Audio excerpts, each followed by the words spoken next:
नमस्कार, सर्वांचं स्वागत आहे पालिका प्रशासनाच्या थेट संवादामध्ये। आपल्याला सर्वांना माहिती आहे इथले जे नवी मुंबई महानगरपालिका क्षेत्रातले आणि सिडको नोड जो आहे त्यातल्या जे भूमिपुत्र प्रकल्पग्रस्त आहेत त्यांच्या गरजेपोटी घरांचा मुद्दा खूप मोठा कळीचा मुद्दा बनलेला होता आणि तो सातत्याने इथले जे स्थानिक विद्यमान आमदार असतील, माजी आमदार असतील, खासदार असतील, नगरसेवक असतील, महापौर असतील, विविध समित्यांचे सभापती असतील त्यांच्या माध्यमातून, त्याच प्रकारे विविध राजकीय पक्षांचे पदाधिकारी यांच्या माध्यमातून तो सोडवण्याचा प्रयत्न राज्यस्तरावर सोडवण्याचा प्रयत्न सातत्याने होत होता। मात्र आता तो कुठेतरी प्रश्न तो सुटेल, तो कळीचा मुद्दा होता, तो प्रश्न कुठेतरी सुटेल असं आपल्याला वाटतंय।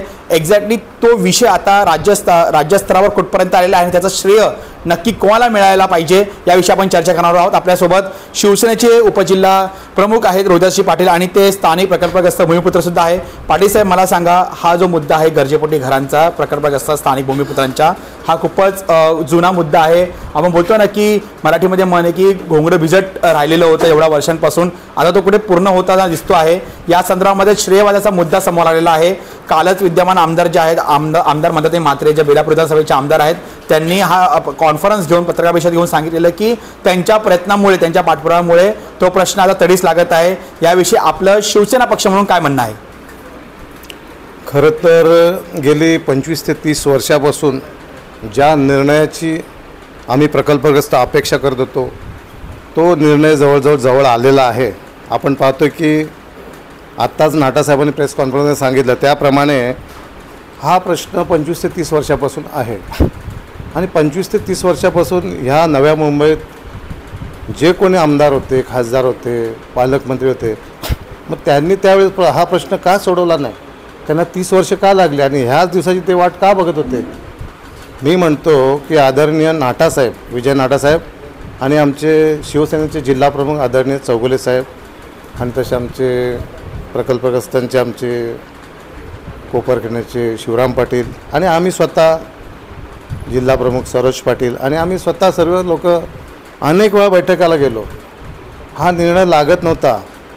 आताच पहा तुम्ही, काही दिवसापूर्वी आम्ही सिडकोचे MD आदरणीय सिंगल साहेब यांच्यासोबत ह्या प्रकल्पग्रस्तांच्या गरजेपोटी घरांसाठी प्रश्न घेऊन आम्ही तिथे गेलो होतो आणि ह्या GRमध्ये 2022चा जो GR निघाला त्या GRमध्ये ज्या त्रुटी होत्या त्या त्रुटी संपूर्ण कशा काढाव्यात त्याची चर्चा झाली आणि ज्या प्रकल्पग्रस्तांच्या समस्या त्या प्रकल्पग्रस्तांनी मांडल्या।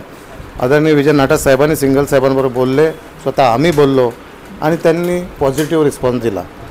त्याच्यानंतर आताच पाहतो की आपण या 3-4 दिवसापूर्वी नगरविकास खात्याचे नगर सचिव आदरणीय असीम गुप्ता साहेब त्यांच्यासोबतसुद्धा एक बैठक झाली आणि त्या बैठकीमध्ये बरीच मंडळी होती, आमचे सर्व प्रकल्पग्रस्तांचे नेते, आम्ही स्वतः होतो आणि शिवसेनेचे नेते आमचे होते आणि त्या ठिकाणीसुद्धा नगर सचिवांबरोबर जी चर्चा झाली त्याच्यामध्ये हा जो 2022 साली जो GR निघाला त्याच्यामध्ये अनेक त्रुटी होत्या आणि त्या आमच्या प्रकल्पग्रस्तांना मान्य नव्हत्या।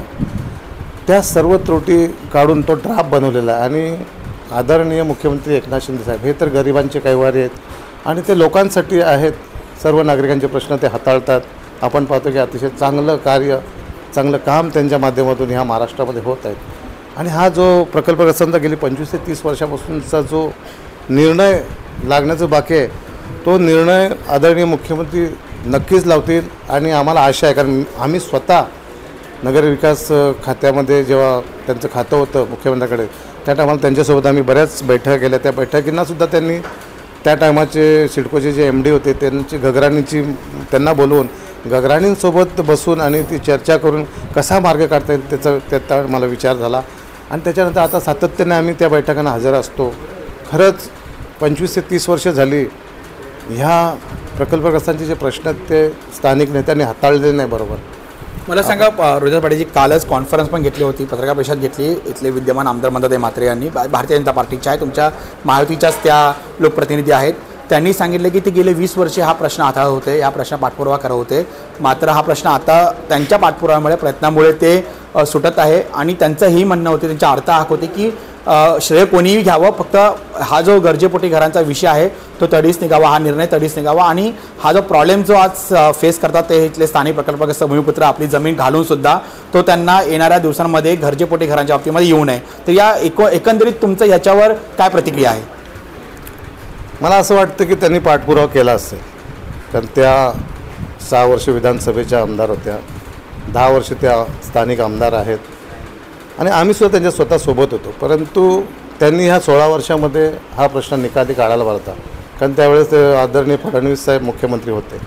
मग तो निर्णय मार्गी लागायला पाहिला होता, पण तो दुर्दैवाने निर्णय मार्गी लागला नाही. आणि आज आपण पाहतो की शिवसेनेच्या माध्यमातून आदरणीय विजय नाटासाहेब, आदरणीय जिल्हाप्रमुख चौगुले साहेब, किशोर पाटकर असतील, आपले कोपरखण्याचे शिवराम पाटील असतील आणि इतर आमचे प्रकल्पग्रस्त, ह्या लोकांनी ह्या गोष्टीचा पाठपुरावा केला आणि अनेक वेळा CM साहेबांबरोबर बैठका झाल्या आणि CM साहेबांनासुद्धा पटवून सांगितलं.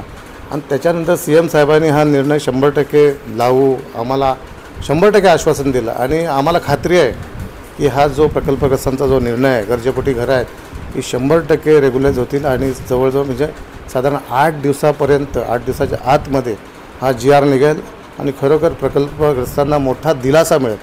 सर्व प्रकल्पग्रस्त या नव्या मुंबईपासून 95 गावाचे प्रकल्पग्रस्त आहेत. त्याच्यामध्ये रायगडमधील पनवेल आहे, उरण तालुका आहे, या सर्व तालुक्यातील लोकांना सर्वांना त्याचा लाभ मिळणार आहे. खरोखर अतिशय म्हणजे इतिहासामध्ये नाव निघेल असं हे कार्य आहे. खरोखर गेली 30-35 वर्षे हे काम झालं नाही, ते आता कुठेतरी होते आणि आज हे काम होते म्हणून अनेक लोक त्याचं श्रेय घेण्यासाठी प्रयत्न करतात. परंतु मी तर म्हणेन की इतके वर्ष जर हे लोक ह्या सरकारमध्ये होते तर त्यांनी ते करायला पाहिजे होतं. का आजपर्यंत ठेवलं त्यांनी? का 15-15, 20-20 वर्ष, 25-25 वर्ष ते या सरकारमध्ये होते, आमदार, खासदार, पालकमंत्री असतानासुद्धा हा प्रश्न का मार्गी लागला नाही? फक्त निवडणुका आल्या की गाजर दाखवायचे रेग्युलाइज होतील, गरजेपोटी घरं रेग्युलर होतील. परंतु आजपर्यंत मी माझ्या डोळ्यांनी पाहतो का आमच्या नातेवाईकांची घरं आहेत, आमच्या गावात लोकांची गरजेपोटी घरं आहेत, प्रत्येकाचे प्रश्न समस्या लोक घेऊन यायचे, आज होईल उद्या होईल. परंतु आजपर्यंत गरजेपोटी घरं रेग्युलाइज झाली नाही. परंतु आता तो क्षण आलेला आहे आणि आदरणीय मुख्यमंत्री एकनाथ शिंदेसाहेब नक्कीच प्रकल्पग्रस्तांना न्याय देतील ह्याची आम्हाला खात्री आहे, आम्हाला विश्वास आहे. धन्यवाद सर. तर अशा प्रकारे शिवसेनेच्या माध्यमातून विजयजी नाटा असेल, विजय चौगुले असतील, उपजिल्हाप्रमुख रोहिदास पाटील असतील, सूरज पाटील आहेत ज्या महिला जिल्हाप्रमुख आहे, शिवराम पाटील आहेत जे प्रकल्पग्रस्तांचे नगरसेवक आहेत ज्येष्ठ, यांच्या सर्वांच्या प्रयत्नामुळे आणि किशोर पाटकर जे अभ्यासू नेतृत्व आपण समजू शकतो या सर्व गोष्टीमध्ये, जे संपर्क प्रमुख आहे नवी मुंबई जिल्ह्याचे शिवसेनेचे, तर ह्या सर्वांच्या माध्यमातून प्रशासकीय स्तरावरती मुख्यमंत्र्यांच्याद्वारे इथले जे स्थानिक भूमिपुत्र प्रकल्पग्रस्त जे आहे त्यांच्या गरजेपोटी घरांचा प्रश्न आता जवळजवळ सुटणार आहे आणि त्याचं पूर्णतः श्रेय हे शिवसेनेचंच आहे, मुख्यमंत्री एकनाथजी शिंदे यांच्या मार्गदर्शनाचं आहे. आणि त्याचप्रकारे स्थानिक भूमिपुत्र प्रकल्पग्रस्तांचे नेते आहे जे शिवसेनेतील ह्या नवी मुंबईतील त्यांचं आहे.